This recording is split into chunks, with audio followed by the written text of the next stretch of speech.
রাতভর ভারী বৃষ্টিপাতের ফলে পানি দ্রুত সরে যেতে না পারায় নিম্ন ও খেটে খাওয়া মানুষ যেমন দুর্ভোগে পড়েছে, তেমনি এ এলাকার বিভিন্ন শিক্ষা প্রতিষ্ঠান সহ ঘরবাড়ি পানিতে তলিয়ে যাচ্ছে।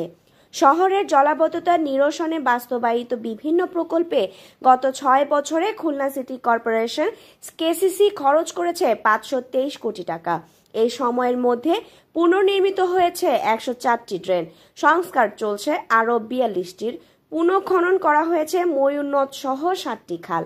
কিন্তু এত বিপুল অর্থ খরচ ও কর্মযোগের পরেও পরিস্থিতির কোনো উন্নতি হয়নি।